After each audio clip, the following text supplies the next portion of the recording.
ABP news में स्वागत है आपका। आपके साथ मैं हूं सुमेरा खान। वक्त है बड़ी बहस का। पंजाब सरकार ने आज हलफनामा देकर हाई कोर्ट को बताया है कि आशुतोष महाराज क्लिनिकली डेड हैं, यानी उनकी मौत हो चुकी है, लेकिन भक्त अभी भी उनकी समाधि का दावा कर रहे हैं। बड़ा सवाल यह है कि फ्रीजर में आशुतोष महाराज का शव है या फिर वो समाधि में है। आशुतोष महाराज की मौत पर सस्पेंस। सरकार ने कोर्ट में माना आशुतोष महाराज की मौत। सब डॉक्टरों ने ये ऑब्जर्व किया है कि Ashutosh Maharaj is clinically dead. भक्तों का दावा समाधि में लीन है महाराज। पहले भी नहीं बताकर जाते थे जब समाधि में जाते थे, और इस बार भी ऐसा उन्होंने हमें कोई भी इशारा या अंदेशा नहीं दिया था। खुद को आशुतोष महाराज का ड्राइवर बताने वाले पूरन सिंह की याचिका पर जवाब दाखिल करते हुए पंजाब सरकार ने पंजाब और हरियाणा हाई कोर्ट को बताया कि आशुतोष महाराज क्लिनिकली डेड हैं।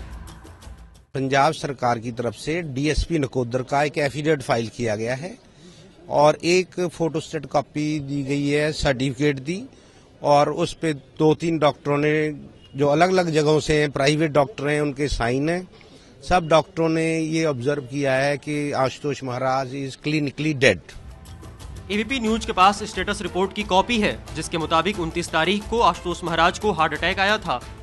मेडिकल रिपोर्ट भी हमारे पास मौजूद है जो कि साफ कहती है कि बाबा आशुतोष को 29 तारीख की रात को 12:10 पे हार्ट अटैक हुआ और 2 बजे के करीब डॉक्टर हरपाल ने उस टीम को ज्वाइन किया और 2:10 पे जो रिपोर्ट जारी की गई वो यही था कि जो बाबा आशुतोष है उनके पेरिफेरल पल्सेज मौजूद नहीं थी, ब्लड प्रेशर बिल्कुल भी रिकॉर्ड नहीं किया गया और ना ही कोई रेस्पिरेटरी मूवमेंट चल रही थी। और इसमें बहुत स्पेसिफिकली मेंशन किया गया है कि जो बाबा है उनकी क्लिनिकली मौत हो चुकी है। दिव्य ज्योति जागृति की तरफ से अदालत को बताया गया कि आशुतोष महाराज जालंधर के नूर महल स्थित आश्रम में पिछले मंगलवार से ही गहन समाधि में लीन हैं। समाधि में जाना और समाधि से लौट कर आना ये उन्हीं का निर्णय होता है जो समाधि में जाते हैं। इस पर हम ये कह दें कि वो इस दिन लौट आएंगे और इस दिन नहीं, यह उचित नहीं होगा। इस मामले की अगली सुनवाई 11 फरवरी को होगी। ये मामला हाईकोर्ट तक इसलिए पहुंचा क्योंकि आशुतोष महाराज के पूर्व ड्राइवर पूरन सिंह ने याचिका दायर कर कोर्ट से आशुतोष महाराज की समाधि की सच्चाई पता लगाने की मांग की थी। हाईकोर्ट अपनी टीम जहां से भेजे और अपनी टीम डॉक्टर भी अपने इधर भेजे तो पता चल सके आशुतोष की मौत किस तरीके से हुई है। पूरन सिंह का दावा है कि अरबों की संपत्ति हड़पने के लिए आशुतोष महाराज को उनके चेलों ने बंधक बना लिया है। और एबीपी न्यूज आपके सामने कुछ अहम सवाल रख रहा है जिनके जवाब हम इस बड़ी बहस के दौरान तलाशने की कोशिश करेंगे। पहला बड़ा सवाल जिस पर हम बड़ी बहस करेंगे वो ये कि फ्रीजर में आशुतोष महाराज का शव है या समाधि, जैसा कि उनके भक्त दावा कर रहे हैं। क्या जायदाद के लिए समाधि की बात कही जा रही है? क्या ये एक वजह है? क्योंकि इस तरह की बात भी निकलकर सामने आ रही है। तो क्या ये वजह है जिसकी वजह से कहा जा रहा है कि समाधि में है आशुतोष महाराज? इस पर बात करने के लिए हमारे साथ मेहमान मौजूद हैं। सबसे पहले मैं स्वामी चक्रपाणी जी के पास जाना चाहूंगी जो अध्यक्ष हैं संत महासभा के। स्वामी चक्रपाणी जी, आशुतोष महाराज को लेकर जो एक बड़ा सवाल इस वक्त सबके सामने है वो ये है कि फ्रीजर में शव है, क्योंकि ये रिपोर्ट सरकार की तरफ से हाईकोर्ट में आज दी गई है कि वो क्लिनिकली डेड है, या समाधि है। देखिए, ये आप ये समझ लीजिए कि बिल्कुल रूप से जब उनके शरीर में प्राणवायु नहीं है और वो समाधि की अवस्था में है तो उनके शिष्यों का ये दायित्व तो बनता है कि उनके शरीर को सुरक्षित और संरक्षित रखें। तो हमें लगता है उसी ध्यान में रखते हुए अपने गुरु को संरक्षित करने का उन लोगों ने कार्य किया है, इसीलिए इस तरह की पूरी व्यवस्था किया है। तो हमें लगता है कि वो पहले भी समाधि में जाते रहे हैं, जैसा कि वहाँ से खबर मिली है, तो ये समाधि का ही एक अंग हो सकता है। लेकिन जो डॉक्टर कह रहे हैं कि नब्ज नहीं चल रही है, दिल नहीं धड़क रहा है और जो शरीर की चमड़ी है वो भी रंग बदल रही है, तो इसे और वो डॉक्टरों की का जो रिपोर्ट है उसके अनुसार क्लिनिकली डेड है। निर्विकल्प समाधि में ऐसा नहीं है। देखो क्लिनिकली तो डेड वो बताएगा ही सर, जब निर्विकल्प समाधि में है, जो प्राणवायु बाहर निकल गई है। आज जगत गुरु शंकराचार्य ने अपने पर काया प्रवेश किया था जिसमें 1 वर्ष तक उनमें 1 वर्ष के बाद उसमें पुनः प्राण आया, दूसरे के शरीर में प्रवेश कर गए। तो हमारे यहाँ ऋषियों की यह है और हमें लगता है कि वो समाधि की अवस्था में लोक कल्याण जन कल्याण के लिए कुछ वो कर रहे हैं और निश्चित रूप से उनके जो भक्तों की आस्था है नौटियाल जी हमारे साथ मौजूद हैं। पुनः आएंगे। नौटियाल जी हमारे साथ मौजूद है। है तर्कशास्त्री हैं नौटियाल जी। आप सुन रहे हैं स्वामी चक्रपाणी को, और इसी तरह की बात जो शिष्य हैं, जो भक्त हैं आशुतोष महाराज के, वो भी कह रहे हैं कि समाधि में है। देखिए, इस खबर में जो है ना, इसके 3 दृष्टिकोण हैं। एक हास्य, इसमें एक अंधविश्वास है, एक आस्था है। अब ये हम हर किसी की समझ के ऊपर है, वो इसमें से क्या पिक कर रहा है। बाकी जो अभी बात कही गई है, तो मैं तो मतलब हैरान हूँ। कह रहे हैं इसका मतलब कि अगर कोई डॉक्टर किसी को क्लिनिकली डेड घोषित करेगा तो फिर हम उसको क्लिनिकली डेड नहीं मान सकते हैं, क्योंकि एक संभावना है कि वो समाधि में हो। तो फिर तो मेरे ख्याल से जितनी व्यवस्था है, जो डेथ सर्टिफिकेट बनते हैं, मतलब फिर ये व्यवस्था चलेगी कैसे? मतलब मेरी तो समझ से बाहर है। यानी कि जब क्लिनिकली डेड घोषित कर दिया गया है, किसी ने इंश्योरेंस का क्लेम, मतलब जो बात कह रहे हैं इसकी कितनी इंप्लीकेशंस हैं, ये समझ भी पा रहे हैं इस बात को? तो हास्य, मैं तो इसको हास्य मान रहा हूँ। योगी अश्विनी हमारे साथ मौजूद है, योग गुरु हैं। योगी अश्विनी, क्या समाधि में जब कोई होता है, कोई धर्म गुरु हो, अगर वो समाधि में हो, तो क्या क्लिनिकली डेड डॉक्टर उन्हें प्रोनाउंस कर सकते हैं उस वक्त, जैसा कि इस मामले में डॉक्टर ने कहा है कि वो क्लिनिकली डेड है? चक्रपाणी जी नमस्कार। अच्छा, मैं आपको बताऊं जी। नमस्कार। जब डॉक्टर्स किसी को क्लिनिकली डेड प्रोनाउंस करते हैं तो एक तो बेसल मेटाबॉलिक रेट उसका स्टडी किया जाता है, जो उसकी ब्रेन एक्टिविटी और हार्ट एक्टिविटी से लिंक्ड होता है। हार्ट एक्टिविटी रुक जाती है। ध्यान आश्रम में हमने कई एक्सपेरिमेंट्स करे हैं, ऐसे हार्ट एक्टिविटी रोक दी गई है। मगर आप एक ना यहाँ पे प्राण समझिए क्या होता है। अभी चक्रपाणी जी काफी पढ़े लिखे हैं, शास्त्रों में काफी इनका अनुभव है, मगर इनकी एक बात से मैं सहमत नहीं हूँ कि प्राण वायु जो होती है वो शरीर के अंदर होती है। उसको जो समाधि की अवस्था में जाता है उसको मणिपूरक में स्थित करता है। प्राण अपान मणिपूरक स्थित प्रज्ञा। तो जब मणिपूरक में स्थित प्रज्ञा करता है तो फिर वो समाधि की अवस्था की तरफ बढ़ता है। प्राण वायु शरीर कभी नहीं छोड़ती। अगर प्राण वायु शरीर छोड़ दे तो फिर जो ब्रेन है, ये समझने की यहाँ थोड़ी सी बात है, जो ब्रेन है उसके न्यूरॉन्स जो हैं वो उनका डैमेज नॉन रिवर्सिबल होता है। इस चीज को समझिए। अगर डॉक्टर्स कह रहे हैं ब्रेन के न्यूरॉन्स में एक्टिविटी नहीं है तो वो डैमेज नॉन रिवर्सिबल है। तो आप क्या कह रहे हैं कि अगर डॉक्टर क्लिनिकली डेड कह रहे हैं, इसका मतलब फ्रीजर में शव है? आपको यही आप 2 मिनट सुन ले, आप 2 मिनट सुन ले, आप 2 मिनट सुन ले। जब हार्ट रुक जाए कोई फर्क नहीं पड़ता। प्राण से जो मस्तिष्क है, जो ब्रेन के न्यूरॉन सेल्स हैं, वो चलते रहते हैं। मगर जब ब्रेन के न्यूरॉन सेल्स जो हैं वो मर जाएं, मतलब उनकी एक्टिविटी जीरो हो जाए, इसका मतलब कि वो रिवर्सिबल नहीं है। आप समझिए, जब ब्रेन, जब किसी को स्ट्रोक होता है, जो ब्रेन डैमेज होती है वो रिवर्सिबल नहीं होती, और इंस्ट्रूमेंट्स बड़ी क्लियरली ब्रेन डैमेज को चेक कर लेते हैं। जब भी कोई समाधि की अवस्था में गया है, उनका हमेशा ब्रेन एक्टिव रहा है, कभी उनका ब्रेन पैसिव नहीं हुआ। मैंने कल नाथ ब्रह्मानंद जी की बात की थी, उनका ब्रेन एक्टिव रहा था। जिन्होंने एक्सपेरिमेंट्स करे, हमेशा ब्रेन एक्टिव रहा है। जो ऊपर के लोब्स होते हैं, जो तो आप ये कह रहे हैं कि यहाँ ब्रेन भी एक्टिव नहीं है, तो इसलिए ये नहीं कहा जा सकता कि समाधि में है। स्वामी चक्रपाणी जी हाँ, बिल्कुल डॉक्टर्स ने कहा है कि वो क्लिनिकली डेड है। ये रिपोर्ट उन्होंने हाई कोर्ट में भी दी है। स्वामी चक्रपाणी, इस पर क्या कहेंगे आप? देखिए, इनकी अपने जगह पे ये काफ़ी हद तक ठीक है, इनकी बात नहीं मानता। बस सिर्फ इतना मैं कहना चाहता हूं कि आशुतोष जी महाराज 12-13 वर्षों तक हिमालय में तपस्या उन्होंने किया, साधना। वो नए संत नहीं है, और उन्होंने काफ़ी अपने लोगों को और समाज हित में अपने शिष्यों को खड़ा किया। और हमें नहीं लगता कि जिस प्रकार से प्रचारित किया जा रहा है कि जमीन जायदाद के लिए और धन दौलत के लिए उनको एक षड्यंत्र की तरफ बंधक बनाया गया है या वो किया जा रहा है, तो हमें लगता है कहीं भी सच्चाई नहीं है। क्योंकि उनके भक्तों को मैं काफ़ी हद तक मैं जानता हूं, उनको जो शिष्य हमारे संपर्क में है, काफ़ी मानसिक और आध्यात्मिक रूप से काफी वो संपन्न है। तो हमें नहीं लगता कि जो आध्यात्मिक रूप से संपन्न होता है वो ये भौतिक चीजों में वो नहीं पड़ता। भौतिक चीजों के लिए अपने गुरु को कोई इस प्रकार से बंधक नहीं बनाएगा। उनके एक आस्था है। देखिए, सनातन धर्म, स्वामी चक्रपाणी जी, हमारे दर्शकों के लिए इसे आसान करिए समझने में। आप ये कह रहे हैं कि वो समाधि में है, भले ही डॉक्टर उन्हें क्लिनिकली डेड कह रहे हो, लेकिन वो समाधि में है, यानी वो जीवित है, आप ये कह रहे हैं? जी बिल्कुल बिल्कुल जी, बिल्कुल। और हमारी उनसे संपर्क भी, वो देखो हमारे सनातन धर्म त्रिविध विज्ञान पे आधारित है। पहला भौतिक विज्ञान जो भौतिकता के बारे में ज्ञान कराता है, दूसरा जीव विज्ञान जो जीव के बारे में कि हम कौन है और दुनिया कौन है, प्राण तत्व की ज्ञान कराता है, और तीसरा है ब्रह्म विज्ञान जो ब्रह्म से साक्षात्कार कराता है। देखो कहीं ना कहीं जब पृथ्वी पे और ब्रह्मांड में संकट आता है तो ऐसे योगी जो है साधना के बल पे, ध्यान के बल पे और अपने को समाधि में आते हैं और मानवता को बचाने का डॉक्टर्स उन्हें क्लिनिकली डेड कह रहे हो। इस पर बात करने के लिए हमारे साथ प्रवीर घोष भी मौजूद है, तर्कशास्त्री। प्रवीर जी, आपने इससे पहले भी सुना, जो मेहमान हमारे साथ मौजूद है उनका ये कहना है कि समाधि में हो सकते हैं, क्योंकि इससे पहले भी ऐसा होता रहा है, लोग समाधि में जाते हैं। तो समाधि में क्या वो हो सकते हैं तब, जबकि डॉक्टर और सरकार कोर्ट को ये बता रहे हैं कि वो क्लिनिकली डेड है? हाँ ये तो हो सकता है। अगर कोई आ जाए, आइए आइए, पल्स रहेगा, मीन मैं जिंदा हूँ, पल्स है ना, है तो अभी देखिए बंद हो जाता है, हाँ अभी मर जाता है, मरने दीजिए, एक बंद, वे बंद हुआ है। ये भाई क्यों बंद नहीं होता है, बंद कर दो, चलो बंद बंद, तुम बोलो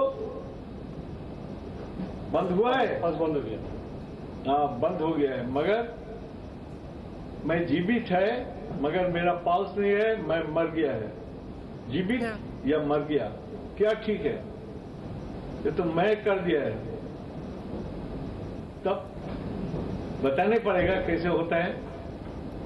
ठीक है, आप ये कह रहे हैं कि ये बताना पड़ेगा कि ऐसा कैसे होता है कि पल्स नहीं चल रही है और डॉक्टर क्लिनिकली डेड कह रहे हैं, तो फिर जीवित किस तरह से। हमारे साथ नवल किशोर दास भी जुड़ गए हैं, धर्मगुरु हैं। नवल किशोर जी, आपसे जानना चाहेंगे, ये पूछ रहे हैं सवाल प्रवीर घोष जी, और ये लोग जानना चाहते हैं कि तब जबकि डॉक्टर उन्हें क्लिनिकली डेड बता रहे हैं, सरकार भी कोर्ट को ये बता रही है, तो फिर वो जीवित हैं या समाधि में, ये कैसे कहा जा सकता है? देखिए, मैं निवेदन ये करना चाहता हूँ, समाधि लेने की परंपरा हमारी यहाँ बड़ी प्राचीन परंपरा है। कई महापुरुष लोग समाधि में जाते हैं, ये सत्य है, परंतु कल से जो कुछ दृश्य टीवी में दिखाई दिए जा रहे हैं या जो सुनने में आ रहा है, मुझे इसमें बड़ी विनम्रता से प्रार्थना करनी पड़ रही है जो उनके अनुयायी है महाराज श्री के, कि मेरी अपनी दृष्टि से, मेरी जहाँ तक पहुँच है, मैं कोई बहुत बड़ा योगी नहीं हूँ, कोई बहुत बड़ा विद्वान नहीं हूँ, पर वर्तमान परिस्थिति में मुझे लगता है कि महाराज श्री अपने उस शरीर में प्रवेश करने की स्थिति में मेरी अपनी बुद्धि से शायद नहीं है। उनकी परंपरा के अनुसार उनके शरीर का संस्कार यथोचित किया जाए, वो ज़्यादा अच्छा रहेगा। और क्योंकि यदि ऐसा हुआ है तो हमारे यहाँ जैसे भी कहा गया, शंकराचार्य जी गए थे 1 महीने के लिए, पर वो बता के गए थे कि मैं 1 महीने बाद वापस आ जाऊँगा। ऐसी कोई प्रक्रिया अपनाई है महाराज श्री ने, और पहले भी कभी गए हैं, तो फ्रीजर में रखने की आवश्यकता मेरी दृष्टि से, मेरी समझ से महाराज श्री के शरीर को फ्रीजर में रखने की आवश्यकता नहीं थी, जहाँ क्योंकि जो समाधि में शरीर होता है उसको ज़्यादा उष्ण और शीतल दोनों से खतरा है, तो समान स्थिति होना चाहिए। ज़्यादा शीतल की स्थिति में रहेगा तब भी शरीर को क्षति पहुंचेगी, और ज़्यादा ताप में रहेगा तब भी शरीर को क्षति पहुंचेगी। तो मेरे दिमाग से परे है कि महाराज श्री समाधि में थे तो उनको एक कितने तापमान में क्यों रखा जा रहा है, फ्रीजर में क्यों रखा गया? स्वामी चक्रपाणी जी, आपसे जानना चाहेंगे, आपने सुना नवल किशोर जी को, ये भी एक बड़ा सवाल है ना कि अगर समाधि में है तो फिर उन्हें फ्रीजर में रखने की जरूरत क्यों पड़ रही है? क्यों डॉक्टर ये कह रहे हैं कि उनकी त्वचा का रंग बदल रहा है? क्यों डॉक्टर ये कहने के लिए मजबूर हुए हैं कि वो क्लिनिकली डेड हैं? सुमेरा खान जी, आपको पता होना चाहिए कि जितने तपस्वी तपस्या करने के लिए जाते हैं अधिकतम हिमालय में जाते हैं। हिमालय इसीलिए प्रसिद्ध है, तो उसका कारण ये है, और वहाँ पे -80 डिग्री वहाँ पे तापमान है, तो इसलिए जाते हैं कि अगर जो हम इस प्रकार से समाधि अगर लेते हैं मानवता के लिए, तो हमारी शरीर कम से कम सुरक्षित रहे, तो ताकि पुनः उसमें प्राण हम ला सके, अपने को जिंदा कर सके। तो हमें नहीं लगता कि अगर जो 0 डिग्री पे उन्होंने रखा है तो कोई गलत है, क्योंकि उनको शिष्यों का दायित्व बनता है उनके अनुयायियों को कि उनके शरीर को संरक्षित और सुरक्षित रखें। और जहां तक बात है विवाद खड़ा करने की, तो वहां के दिव्य ज्योति जागृति संस्थान से और वहां के प्रशासन बैठ करके उस पर चर्चा जरूर करनी चाहिए, इसमें दो राय नहीं है कि आखिर इस पे क्या है, कब तक क्योंकि ये अकारण 1 दिन में नहीं हुआ, इसके पहले भी इनका हो रहा है, इन्होंने पहले भी इस प्रकार के वो किया है, समाधि लिया हुआ है, तो उनके शिष्य भी अकारण नहीं कुछ कह रहे हैं, उसके पीछे भी उनके लॉजिक है, उनके कारण है, तो इसलिए उनके साथ बैठ करके इस पे विचार करना चाहिए। ठीक है, इस पर अब आगे बढ़े उससे पहले अभी तक क्या पक्ष और विपक्ष में तर्क सामने आए आपको बता दें। योगी अश्विनी जो योग गुरु हैं, उनका यह कहना है कि अगर किसी का ब्रेन डेड हो गया है तो यह संभव नहीं है कि वो आदमी जीवित हो सके। विकास नौटियाल वैज्ञानिक है, उनका यह कहना है कि अगर क्लिनिकली डेड आदमी जिंदा हो सकता है तो फिर डॉक्टर की बात लोग कैसे मानेंगे, डेथ सर्टिफिकेट कैसे बनेंगे।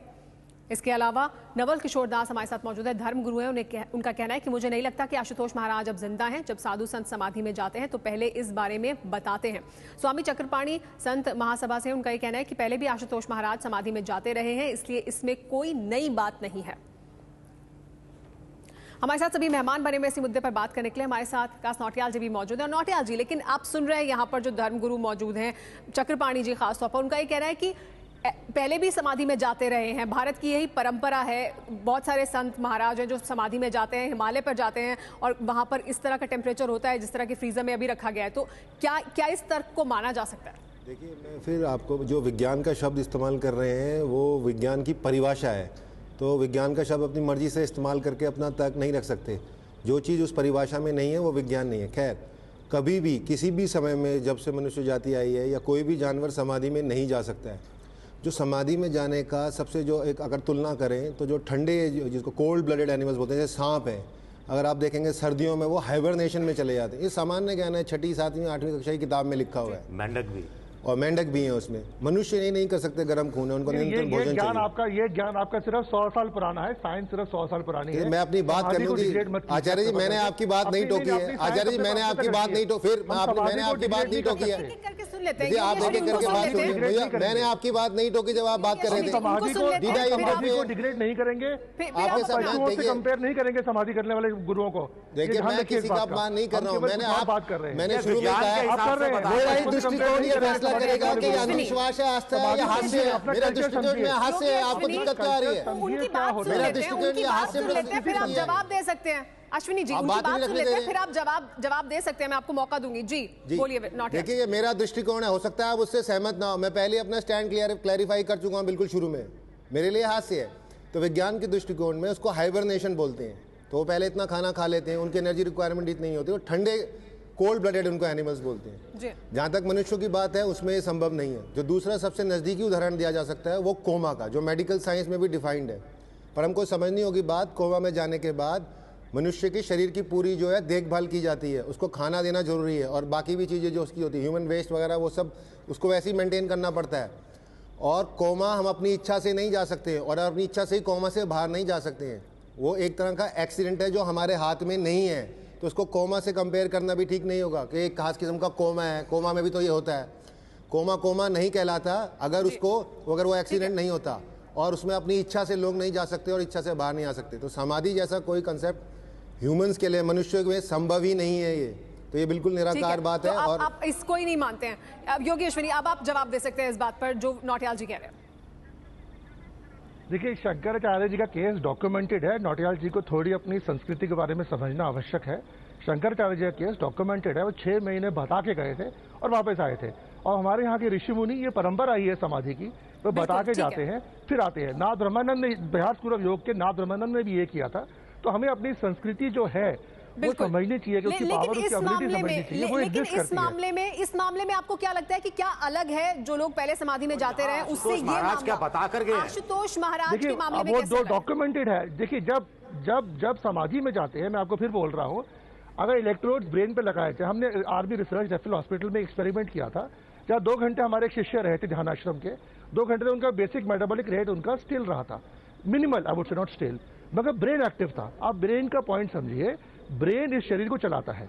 अगर ब्रेन डेड है तो वो शरीर वापस नहीं आ सकता। जितने लोग समाधि में जाते हैं उनका ब्रेन फुल्ली एक्टिव नहीं होता, it is more than fully active. Normal brain 7 to 8% काम करता है, उनका ब्रेन समाधि की स्थिति में 15-16% काम करता है। आप किसी ढंग के न्यूरोफिजिशियन से बात कीजिए, डॉक्टर करनी सिंह है, lieutenant general army research referral hospital के चीफ रह चुके हैं। अब उनसे बात कीजिए, वो बताएंगे ब्रेन डेड तो इसका क्या मतलब निकाला जाए। मगर एक बात मैं अग्री नहीं करूंगा, अगर समाधि हिमालय पे होती है, समाधि समुद्र तट पे भी होती है, समाधि दोनों जगह होती है। समुद्र तट पे भी होती है, हिमालय पे भी होती है। शास्त्रों में दोनों विधान दिए गए हैं। परशुराम जी ने समुद्र तट पे जाके समाधि ली थी। ठीक है, तो समाधि दोनों जगह है, तो उसका टेम्परेचर से कोई मतलब नहीं है। नौटियाल जी इस पर प्रतिक्रिया देना चाहते हैं। जी नौटियाल जी। मैं फिर ये कह रहा हूँ कि जब भी आप लोग कहते हैं ये आप कुछ ऐसे गुप्त ज्ञान की बात कर रहे हैं जो कुछ खास लोगों को मालूम है। विज्ञान तो गुप्त ज्ञान नहीं है, इसीलिए मोबाइल फोन है, टेलीविजन है। तो जब तक आप कुछ ऐसे खास ज्ञान की बात करेंगे जो कुछ ही लोगों के पास है, तो हम क्यों माने उसको? मतलब ऐसा उनमें क्या स्पेशल है कि वो गुप्त ज्ञान उनके पास है? बता दें।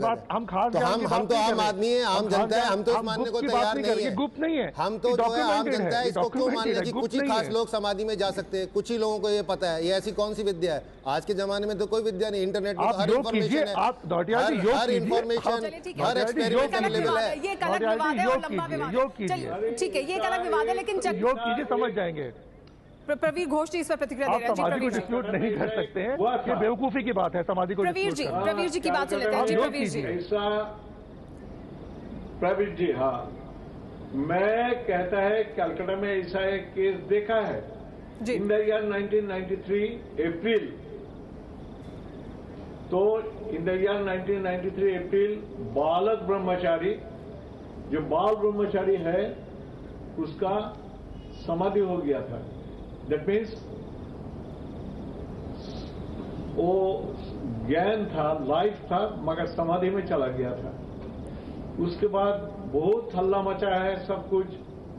वो कुछ साइंटिस्ट भी बोला है जो ये जिंदा है, मगर ये तो कभी नहीं हुआ है, मर गया है, उसको देहांत हो गया है जी। उसको सड़ा बाज भी आता था, इसीलिए उसको जलाने के लिए हाईकोर्ट, कलकत्ता हाईकोर्ट ने ऑर्डर दे दिया है, इसीलिए उसको जला दिया है। हम लोग इस के साथ हम लोग जुड़े हुए थे, ये आंदोलन में शामिल हुए थे। हम लोग का भी मांग था जला दीजिए। We are not scientific. हम लोग का बहुत सारे अभी फॉलोअर्स ये लोग ये किताब से देखने सकेगा, ये किताब से देखने सकेगा जो बहुत सारे फॉलोअर्स ऐसा 5 मिनट बंद कर दिया है। मैं जो 5 मिनट बंद कर दिया था, इसमें भी कुछ टेक्निकल पॉइंट था। ये जो एक पेपर बॉल इसका अंदर दिया है और प्रेशर दिया है, उसीलिए 5 मिनट बंद हो गया। मगर मैं सोच समझ के समझेगा जो कैसा होता है, कुछ नहीं होता है। अगर पेपर बॉल नहीं रखेगा, पोटैटो नहीं रखेगा, ऑरेंज नहीं रखेगा जी, तो कुछ नहीं होगा। नींबू तो रखने पड़ेगा ना, नहीं तो कुछ नहीं होगा। अगर कोई कहता है ये होता है, तो मैं कहता है एक काम कीजिए, जो डेट कहता है उसका जरा 2-4 जाएगा चीर दीजिए ना, चीर दीजिए। तब तो दिखेगा जो हम लोग का ब्लड देख ले सकता है या नहीं। अगर ब्लड भी नहीं निकालता है तो डेथ। ठीक है, तो आप ये कह रहे हैं कि अभी लास्ट मंथ बीबीसी का प्रोग्राम आया था, अभी पिछले महीने बीबीसी में प्रोग्राम आया था लिटिल बुद्धा के ऊपर नेपाल में। अभी पिछले महीने बीबीसी में प्रोग्राम आया था लिटिल बुद्धा के ऊपर। बीबीसी का पूरा स्टाफ गया था नेपाल में और 15 दिन तक उन्होंने रिकॉर्ड किया था एक लड़के को, छोटे से, जो 15 दिन तक स्टिल बैठा रहा था इन अ स्टेट ऑफ समाधि। अगेन ब्रेन वॉज एक्टिव, जो को बताने की मैं कोशिश कर रहा हूँ। ये बीबीसी का प्रोग्राम है और ये वेस्टर्न साइंटिस्ट ने कम से कम हजारों एक्सपेरिमेंट्स इनके ऊपर किए हैं। एक एग्जांपल मैंने आपको स्वामी नाथ ब्रह्मानंद का दिया है लुधियाना स्टेट यूनिवर्सिटी में। लेकिन आप लगातार जो एक बात कह रहे हैं, जो एक अहम बात है, लेकिन जो आप एक लगातार अहम बात कह रहे हैं योगेश्वरी की, ब्रेन एक्टिव होना चाहिए, ब्रेन डेड नहीं हो सकता। स्वामी चक्रपाणी जी, इस स्थिति में आशुतोष महाराज की स्थिति में तो डॉक्टर ये कह रहे हैं कि ब्रेन डेड है, वो क्लिनिकली डेड है, तो फिर वो समाधि में कैसे हो सकते हैं? नहीं, वो नहीं है समाधि में। That you are sure, you can be sure about. देखो, मैं आपको बताना चाहता स्वामी चक्रपाणी जी, योगेश्वरी का कह रहा है कि वो समाधि में नहीं है, तो आप बताइए कि कैसे है? अभी हमारे पहले जो भाई फॉर श्योर नहीं, देखो ऐसा है, मैं आपको बताना चाहता हूं सबसे पहली बात कि जो अभी हमारे भाई नौटियाल जी कह रहे थे कि ये समाधि ये बेवकूफ़ी है, ये सब चीज़ें बेवकूफ़ी की बातें हैं। हमें लगता है इस तरह के शब्दों का प्रयोग नहीं करना चाहिए। जहां तक बात है उसको समझो, सिर्फ बेवकूफ़ी कह के टाल देने से समस्या हल नहीं हो जाती। और ये नहीं कहा जा सकता कि अध्यात्म साधना और समाधि कुछ है ही नहीं है। यही विज्ञान जो है, अभी एक हमारे 70 साल के साधक हैं, संत हैं, जो माता जी हैं, विज्ञान ने कहा कि नहीं, 70 साल तक अन्न जल बिना लिए कोई जी नहीं सकता है। वैज्ञानिकों ने पूरे कमरे में करके सीसी कैमरे लगा लिए, वीडियो लगा लिए और 15 दिन तक उन्होंने अन्न जल नहीं लिया, यानी 70 वर्ष हो गए अन्न और जल लिए हुए। आज भी वो राजस्थान में, कोई ऐसा नहीं कि वो चले गए हैं। तो फिर बाद में मानना पड़ा, लाइव और वैज्ञानिकों ने प्रमाणित पत्र दिया। आपको धन्यवाद बोलूंगा, मैं तो आपको धन्यवाद बोलूंगा। आपने तो दुनिया में भुखमरी का समस्या का समाधान दे दिया, और खासकर भारत जैसे देश में ये तो बहुत ही कृपा हुई आपकी। आपने तो रातों रात जो है, ये तो आपको मेरे ख्याल से प्लानिंग कमीशन को अप्रोच करना चाहिए। स्वामी चक्रपाणी जी, लेकिन आप अहम सवाल का जवाब नहीं दे रहे ना कि किस तरह से समाधि में, क्या इस तरह से भी समाधि में हो सकते हैं, वहां से वापस आ सकते हैं, जबकि डॉक्टर ये कहें कि वो ब्रेन डेड हो चुके हैं, जो कि योगी अश्विनी बार बार कह रहे हैं, और क्या उस स्थिति में भी वापसी हो सकती है? क्या वो अभी भी जीवित हैं समाधि में? ये बड़ा सवाल है, बना हुआ है विजय। लेकिन एक बड़ा सवाल है और ये बार बार कहा भी जा रहा है, उनका ड्राइवर जिस तरह से कोर्ट गया, उन्होंने सवाल उठाया कि संपत्ति को लेकर भी ये विवाद हो सकता है। तो क्या संपत्ति को लेकर विवाद है, इस वजह से इस तरह की स्थिति बनी है? क्या ये एक वजह हो सकती है? देखिए, ये तो अब आशुतोष महाराज के शिष्य और जो उनके गद्दी नशीन या फिर जो कोई उत्तराधिकारी हैं जो इसमें से जो कोई बन सकता है, वो जाने कि क्या विवाद है। लेकिन मोटे तौर पर यह है कि एक बार अगर डॉक्टर आके क्लिनिकली डेड की बात कह देते हैं तो उसके बाद क्या बचता है? अब वही 3-4 सवाल यही उठते हैं कि क्या संपत्ति को लेकर विवाद है, या उत्तराधिकारी कौन होगा इसको लेकर विवाद है, या वसीयत कोई करके गए हैं या नहीं करके गए हैं, या वो कुछ पहले कह के गए हैं कि उनके जाने के बाद क्या व्यवस्था होनी चाहिए या नहीं होनी चाहिए। तो मोटे तौर पर लगता है कि कुछ ऐसा है। और कहीं ना कहीं आस्था का मुझे लगता है कि अभी हमारे जो आचार्य जी कह रहे थे कि आस्था का दोहन मुझे लगता है ये हो रहा है। जी हाँ, ये एक बड़ा सवाल है नौटियाल जी। लेकिन आप सुन रहे हैं हमारे साथ जो धर्म गुरु मौजूद हैं, जो योग गुरु मौजूद हैं, वो उनका ये लगातार कहना है कि स्वामी चक्रपाणी जी का खास तौर पर, और जो शिष्य हैं आशुतोष महाराज के, उनका भी, कि समाधि में हैं और वो ये कहकर नहीं गए तो हम कैसे उनके शव को लेकर कोई फैसला कर लें? तो समाधि में वो क्या हो सकते हैं? देखिए, मैं तो समाधि का जवाब पहले ही दे चुका हूँ। जैसे मैंने समझाया हाइबरनेशन पे जाते हैं तो समाधि जैसी कोई चीज़ संभव नहीं है। कोमा भी मैं पहले समझा चुका हूँ। पर विद्रोही जी की बात को मैं आगे ले जाऊँगा। जो आस्था है वो आस्था हमसे बहुत चीज़ें करा सकती है, और कुछ लोग ये जानते हैं कि क्योंकि आस्था में लोग बंधे हुए हैं, इनसे बहुत कुछ कराया जा सकता है। ये दो चीज़ों को समझना होगा हमें।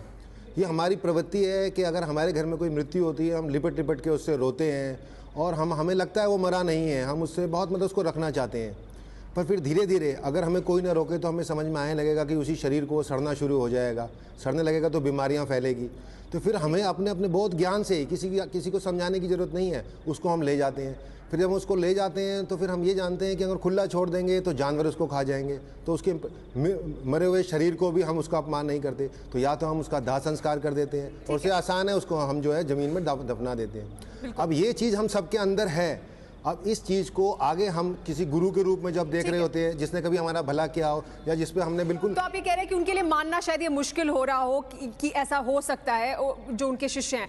नवल किशोर दास जी, मैं आपको फर्क बता दूं। ये होना संभावना है क्योंकि हम अपने आसपास होते देखते हैं जिन लोगों का आदर करते हैं। पर कुछ लोग ऐसे हैं जो ये जानते हैं इस आदर, इस आस्था को कैसे मैनिपुलेट किया जा सकता है। जो लोग हैं वो तो आदर में कह रहे होंगे। तो अगर मुझे भी कोई आके कहे और मैं बिल्कुल कहूँ कि ये तो मरा नहीं है, समाधि में है, किसी तरह की संभावना दिखाऊं, तो अगर मैं अगर आस्था में बंधा हुआ हूं और मेरा दृष्टिकोण अगर वैज्ञानिक नहीं है, तो इसकी बहुत बड़ी संभावना है कि मैं उस जाल में फंस जाऊंगा और उन लोगों द्वारा इस्तेमाल हो जाऊंगा। नवल किशोर जी, आपने कहा कि आपको लग रहा है इस मामले में कि वो समाधि में नहीं है, ऐसा आप कैसे कह रहे हैं? और उनके जो शिष्य हैं वो आपको क्या लगता है कि क्यों ये बात बार बार कह रहे हैं, जबकि डॉक्टर कह रहे हैं कि वो ब्रेन डेड है, क्लिनिकली डेड है, कि वो जिंदा है समाधि में? मैंने ये निवेदन किया आपसे कि समाधि में जब कोई महापुरुष जाते हैं, योगीगण जाते हैं, जिनको इस बात की अनुभूति है, वो एक तिथि तय कि भाई हम इसमें योग में जा रहे हैं या समाधि में जा रहे हैं, और एक अवधि होती है। आज के समय में मुझे लगता है 2-4 घंटे 10 घंटे के योगी हो सकते हैं। पर मैं क्षमा करेंगे, मेरी अपनी बुद्धि है जहाँ तक पहुँचती है कि आज के समय में कोई योगी ऐसा होगा कि एक हफ्ते तक शरीर को स्थिर करके जाए तो थोड़ा कठिन लगता है। मैं ये नहीं कहता हूँ कि असंभव है, हो सकता है ऐसा कोई योगी हो। और तीसरा मेरा निवेदन ये था कि योग में गए हुए व्यक्ति को यदि आप फ्रीजर में रख देंगे तो उससे शरीर को क्षति हो रही है।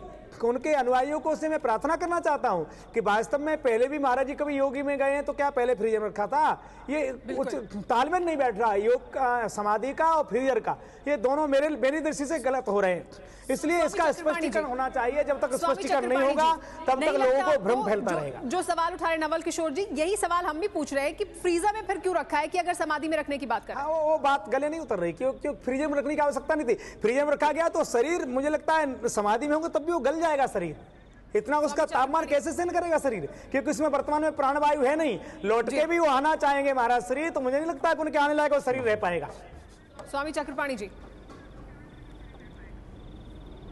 देखिए, इसका उत्तर हमने पहले ही दे चुका हूं कि हिमालय में भी लोग जाते थे, संत महात्मा तपस्वी जाते थे, साधना करते थे। और जहां तक फ्रीजर उनमें रखने की बात है तो इनके शिष्यों का एक परम दायित्व है कि उनके शरीर को संरक्षित और सुरक्षित रखे, ये दायित्व है। जहां तक प्रश्न उठता है संदेह का, तो अगर जो जिसको भी संदेह है वहां पे दिव्य ज्योति जागृत संस्थान के लोगों के साथ बैठ के इस पे चर्चा जरूर करनी चाहिए। लेकिन अगर जो कह रहे हैं कि वो समाधि में है, तो हमें लगता है कि वो अकारण नहीं है, उसके पीछे उनके कई तथ्य हैं और कारण है। तो इसलिए उनके भी बातों को हमें नहीं लगता कि तुरंत झुठलाया जा सके। जो डॉक्टर कह रहे हैं, डॉक्टर देखिए, डॉक्टर के जो उनके अनुयायी है वो डॉक्टर के शिष्य नहीं है, वो आशुतोष महाराज के आध्यात्मिक आभा के वजह से उनके साथ जुड़े हुए हैं और आध्यात्मिक चमत्कार देख करके जुड़े हुए हैं। कोई ऐसे नहीं बन जाता। जिन्होंने क्लिनिकली डेड कहा है वो भी दिव्य ज्योति संस्थान से जुड़े हुए हैं, विज्ञान पे आधारित है।